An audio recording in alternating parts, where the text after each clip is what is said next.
Chapter 3 is going to highlight loops, strings, and arrays. The first program in the Chapter 3 folder is a counting example. It shows a for loop in a variety of different variations. There's counting up. They do use what's called a pre-increment operator here. You can use ++i or I++. The book does talk a little bit about efficiency in using the pre-increment operator. If you're interested, we can look into that more. But you can use the I++ and I-- here if you would prefer. It shows incrementing by fives. It also shows a shortcut, so to speak, or a different way to write a for loop, but I would not recommend that you write them this way. I would recommend that you write them with your initialization, your guard, and your update all in one statement. I would not recommend this. This would be better suited to like a while loop if you were going to do that. Another thing it actually demonstrates also is nested loops. That's a loop within a loop. And if some of you are going to be working with tables of data, you want to set constants if possible, or they might even be enumerated types for your row and column numbers. And then you process the column loop is always inside the row loop. And this particular program will print, and with this nested loop, it will print out rows and columns. And we might take a look at the execution of that just to show you what that does. Taking a look at that code. This is the output. You can see that the rows are 5 and the columns are 3. So there's 1, 2, 3, 4, 5 rows, 3 columns, and it's outputting the value of I, which would be your row 0, and J, which is column 0 positions. It's kind of like a matrix in math, just a little bit. So this would be row 0, column 0, row 0, column 1, etc. But it prints it in a nice table format, and in order to do that in a table and have it like a two-dimensional array kind of a situation, you need nested loops. And so this section of code executed that. Moving on to the next example in Chapter 3 is the heroes inventory. It introduces an array of strings. So you have #include string, you have the string data type, the array is named inventory, and it uses a constant maximum items in order to initialize it. There are 3 values that are added to the array here. It shows an example of how you can add values to the array using a loop. It then shows an example of how you can output. Actually, let me go back. I said input values, but this is outputting the values in the loop, and it's using a value num items right here. So I is less than num items. The reason that it could do this in this particular code, if you take a look, they did a little trick here where they added num items ++, and so inventory 1, or the first one would be 0, and then the ++ operator executes, so it doesn't actually go to 1 until the code gets to this line. So that ++ does not get executed until after this assignment statement is done. That's the difference between a ++ afterwards, which is a postfix, versus a ++ operator beforehand. If I had put ++ before the num items, it would add 1 to 0, and the 0th element in that array would not get assigned. That's a little bit more complex than what we need to deal with, but that is what's happening in this particular code.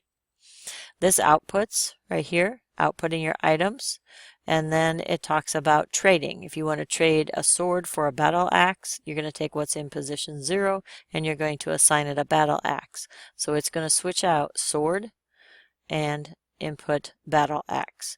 And it shows a few other operators with inventories and arrays. For example, inventory bracket 0 dot size is going to tell you how many letters are in inventory, because a string is simply an array of characters. So there's a size operator that will tell me how many characters are in this string, and so inventory bracket dot size is going to tell me that.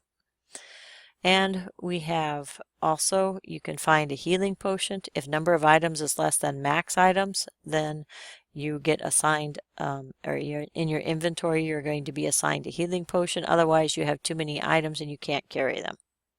Last but not least, if I want to output the entire inventory, again, I use a for loop. That's the most common thing to do when you're working with an array, is to use a for loop, and that array index is used as a bracket.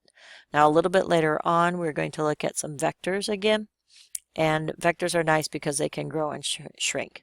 String tester, I'm not going to spend a lot of time on this. We're not dealing with a lot of strings in C++, but this is one to look at as far as it does show a couple special string and position features, and phrase.find.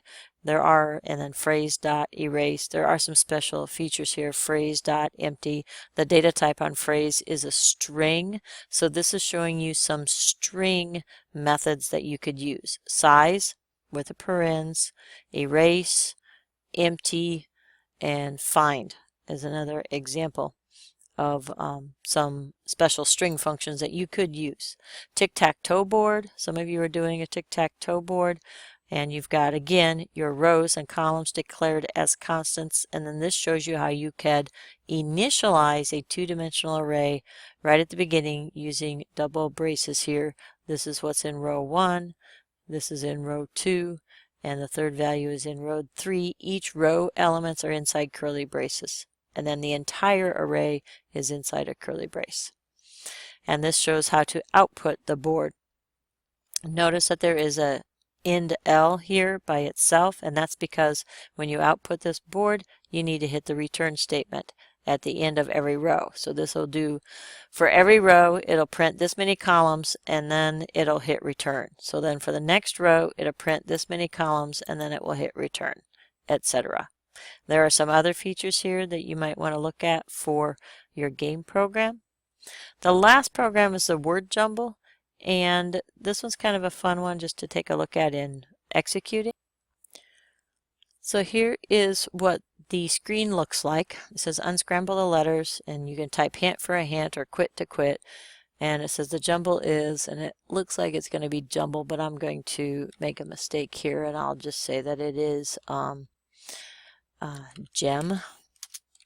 Sorry, that's not it. Your guess. So I could guess again. I could guess lube. And again, that's not correct. If I ask for a hint, it's what the game is all about. That's my hint. So I'm going to try jumble this time, and it says we've got it. So if you take a look, it had a little bit of, not too much variation, but when I asked for a hint, it gave me this kind of random response. And that's based upon some of these outputs here.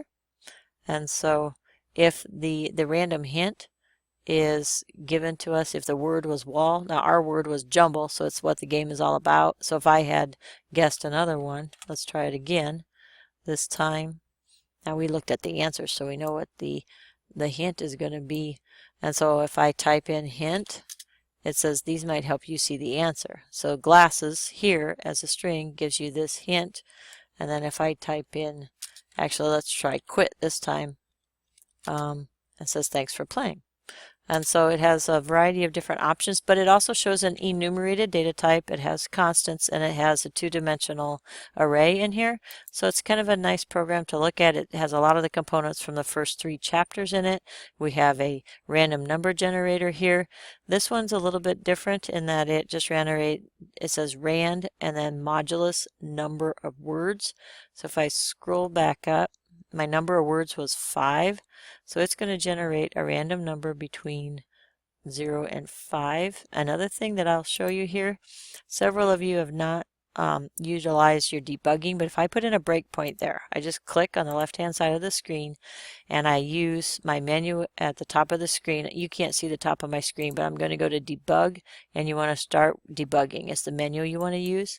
When it gets to that section in the code, it's going to stop execution, and you can put in several debugging options to help you see what the values are. If you look down here, it says number of words is 5. Choice is not assigned anything right now. but I can go and step through this program at the top of my screen. See if I can adjust this just a little bit.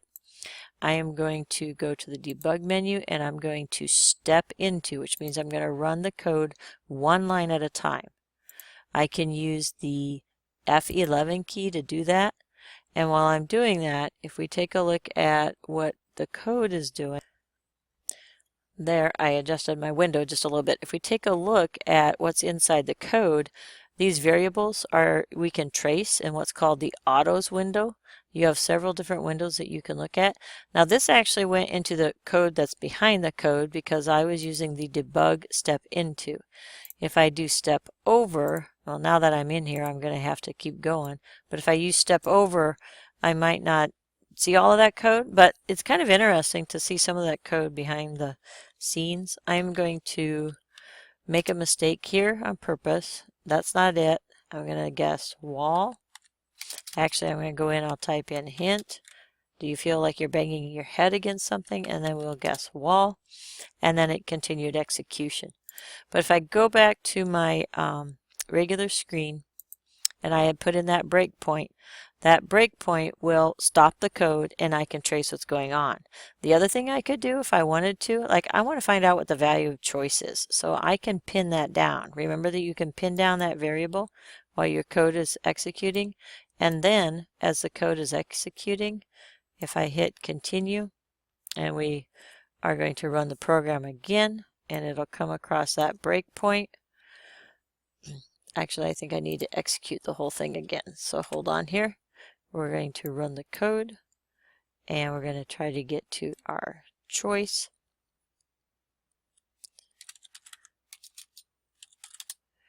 It says, sorry, that's not it.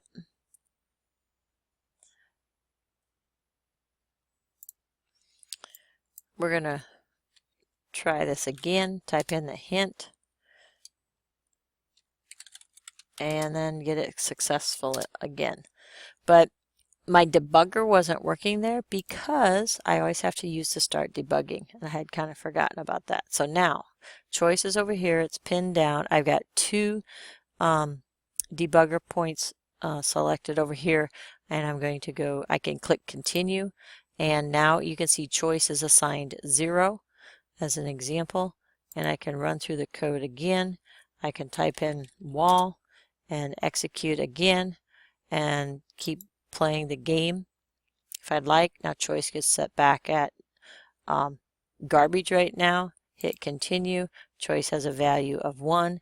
So these are going to give me values. That random number generator is going to give me values between 0 and 4 actually, because I have 1, 2, 3, 4, 5 options, but they're stored in an array, and that array has indice values going from 0 through 4. So if you hover over these, if you're in Visual Studio or whatever you're using, usually has some type of a debugger where you can trace the variables and such. Alright, this video is getting a little bit long. The last little bit that they do here in the rest of this code, if we take a look, they use that .size operator, which is a string feature, and it uses an ampersand with a while statement. It has some decision statements. So it really is the sample program that wraps up all of chapters 1, 2, and 3. So your highlights from chapters 1, 2, and 3, just to buzz through these real quick. I did copy the enumerated data type information over for you. The chapter 2 highlights are decision statements, and chapter 3, loops, strings, and arrays.